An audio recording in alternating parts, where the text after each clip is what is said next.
I am Jason Abraham, the Shadow Teacher 33, and I made a video on the value of being in a peaceful state, the value of being present in your life and showing up most of the time, intention to be there all the time, but we're human and usually we fall short of that, but most of the time showing up in this place of peace and presence.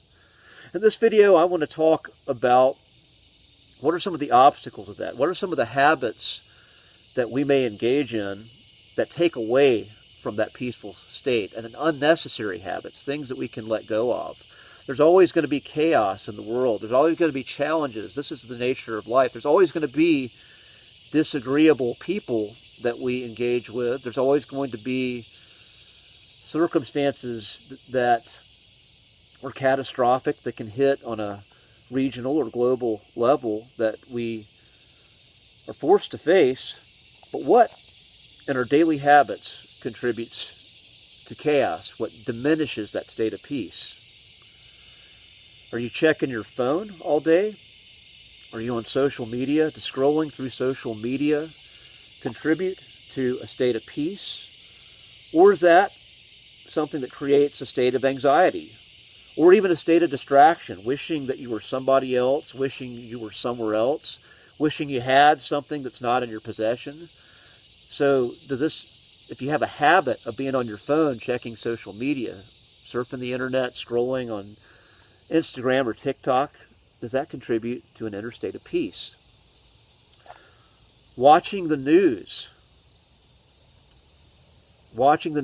habitually, day in, day out, checking in to see if anything has changed when you're being hammered with the same story. Again, not necessarily, not criticizing being informed by the narratives of the news, but watching the news or watching news day in, day out. Does this contribute to a state of peace? Especially when I've talked so many times about the nature of news being based in fear, being based in the consciousness of fear. And when you're constantly engaged and constantly turning it on, is that content being constantly reminded of a story and an emotion, an energy that's based in fear? Is that contributing or diminishing your state of peace? Mindless entertainment. Habitually watching mindless entertainment, binging on Netflix, addictively watching television or whatever, binge watching series. Now again, this is not necessarily demonizing that. I do this as well, but it's one thing to intentionally watch something that you enjoy, that brings value to your life, but when you always feel like you have to be watching something just because you're too drained from your life, you're too drained from the nature of your day, that you check out, and this is a habit. Does this habit contribute to your state of peace, your state of presence, or is it a distraction?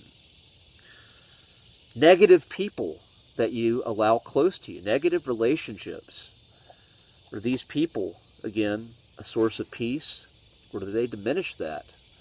Some relationships are harder than others to engage with. We have blood relatives sometimes that can really get under our skin. But we choose how we show up. We choose how much we want to engage. We choose how we set our boundaries.